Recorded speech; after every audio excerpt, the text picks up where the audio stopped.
If you're looking to move to Europe or to a Schengen country to be precise, then sit tight, because in today's video we're going to be looking at the documents that you need to get a Schengen visa. Got you.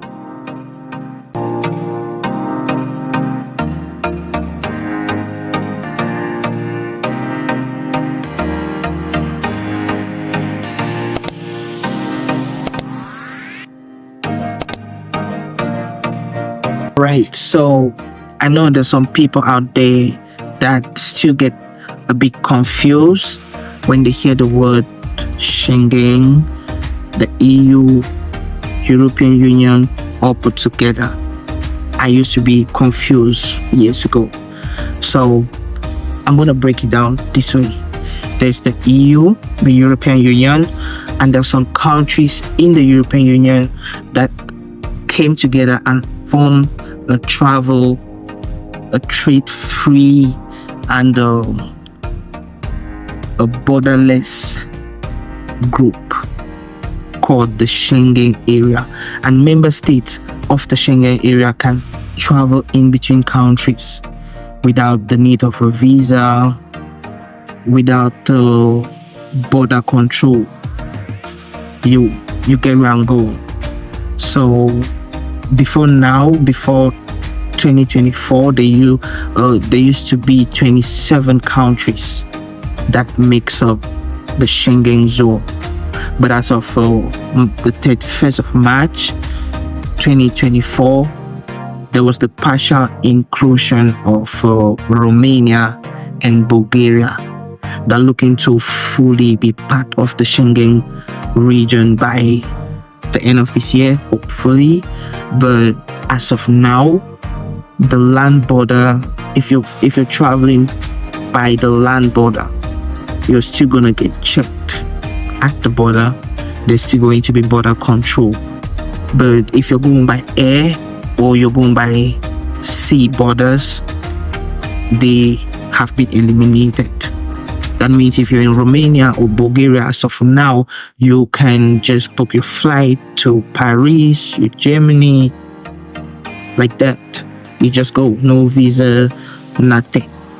So in today's video, we're going to be looking at the documents that you need to get a Schengen visa. All right. First, you're going to need a fully completed and signed application form.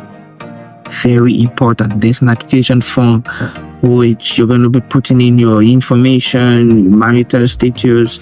You're going to fully complete and sign it. 2, you're going to need a passport with at least two blank pages, and it should still be valid for 3 months after you leave the Schengen region. What they're trying to say here is if you're visiting any country in the Schengen region, in the Schengen zone, let's say this September, and you plan on being there September, October, November, December, let's say December, and you plan on leaving in December, your passport should be valid till March of 2025. I think they put this together because you might fall sick and there might be delays, so just make sure not to get any denials. You're going to need 2 recent identifying photos that meet the Schengen criteria. I'm going to say you should use a recent picture. Don't use a picture that was taken more than 3 months ago. Yeah. All right. Next, you're going to need the travel itinerary. Your travel itinerary is going to consists of a lot, but I would say it's going to be mainly around flight ticket, in and out. You're going to what they're trying to say here is you have a round ticket a round trip ticket, and they're trying to know what you're going to be doing in the country, the activities. So you should be booking. They're trying to see where you're going to be staying, where you're going to be visiting. Just if you can do that, it's fine. If you can get reservations and stuff, just put them together. You get. All right. The next one is accommodation. You're going to have to proof of accommodation. It's going to be your hotel reservation. Maybe you reserved an Airbnb somewhere, I don't know. And the thing is, with reservations, you can actually get reservations on booking.com for free. You don't need to pay. Just go to booking.com and do a reservation there, free of charge. And if you're going to stay with a relative or friend, and they had sent you an invitation letter clearly stating that you will be living with them for the length of time that you're staying in the said country, then you do not need to proof accommodation again.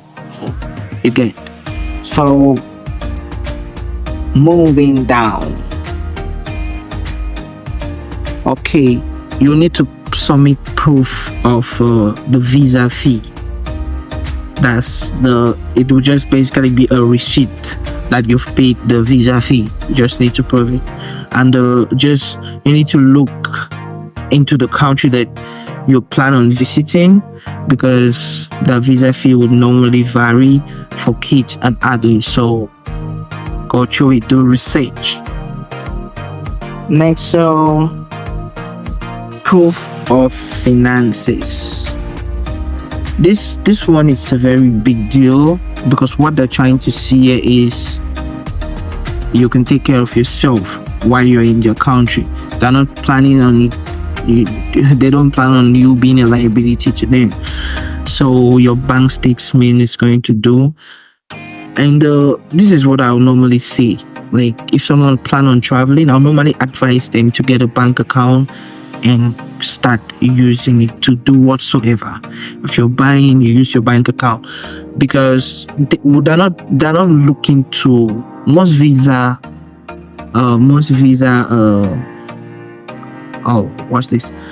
of them, they're not trying to get to see the amount in your account, how huge it is. They're trying to see that you have a bank account that is active.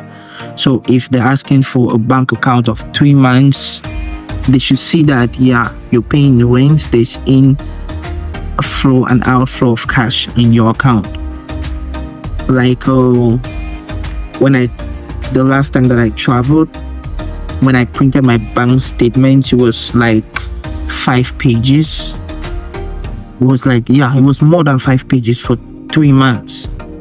That's what they want to see. They want to see that you're using your bank, like there's inflow and outflow of money in your bank account. And if you're being sponsored by, let's say, a relative, they need to provide their bank account and clearly state that they're your relative. For example, if your uncle is going to be sponsoring you, first of all, they need to prove that they're your uncle. They need to prove that they are working, and then they need to bring their bank statements. That's what the visa agents, that's what the visa officer want to see. Firing down. Proof of employment. Okay, this one goes this way. If you're employed, they're going to need you to prove that you're employed. It may be your contract, your work contract, or your pay slips. I would say put them together. Just put everything together. Your work contract, your pay slips. If you're going on a vacation, there should be some sort of letter from the management that you're going on vacation. They're trying to establish that you have a job. You're not coming to stay in their country. You have something to go back to. If you're a student, it's perfect. What they need is maybe, I'll just say, put together your admission letter, your school fee receipt that you've paid. Just put things together. Just let them know that you are going back when you say you're going back. Okay. That being said, yeah. If applicant is a student letter from the school, college, or university confirming attendance, we just spoke about that. Letter from your school confirming that you're a student will do, or we just spoke about that. And most of them, you're going to apply for an in-person interview, meaning you have to apply for an interview and the visa officer is going to interview you to know if you're fit for the visa.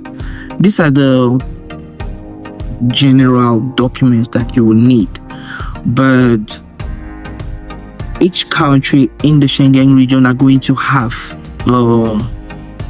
more documents. You get, they're going to have more specific documents. For example, I did do a video on the documents you need to get a Romanian work visa. For each country is going to be different. So if you plan on visiting any country, you should do some research. Research is key. Do research. Even if you have an agent, a good agent, and he or she is going to do everything for you, do your research. Know what's happening. It's going to help you a whole lot. For example, the different countries are going to need you to prove. Before I forget, you're going to need travel health insurance for the period of time that you're going to be. I don't know, I always skip this one. You're going to need travel health insurance. It's very important. And in the Schengen region, they normally need it to be around 3,000 euros and above. You get. And some countries are going to need you to provide your criminal record. I think all of them are going to need it. They don't want criminals coming into their country. Some countries are going to need you to print out all the visas, the previous visas that you've gotten. They want to see. If you've gotten visa rejection, they want to know. You get. So I would say, if you plan on visiting any country, go to their website. You're going to see like each country will have a twist to it, but these documents that we just listed are like the general. You get. And subsequently, I'm going to do videos like in series. I'm going to just be picking countries in the Schengen region and doing a specific video and requirements to get visas for that country. So if you have any country that you plan on visiting in the Schengen region or in Europe, just drop it in the comment section and I will do the research and do a video about the documents that you need to get a visa for that country. And I've done 2 videos on this channel for Romanian, getting a work visa for Romania. I'm going to pin it somewhere. So if Romania is a country that you plan on visiting, look at that video. And the fun part is, if you're in Romania, I have a lot of friends in Romania. They travel to Paris, Germany.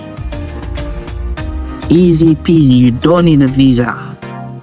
So I'll see you guys in the comment section and stay safe. Love you all.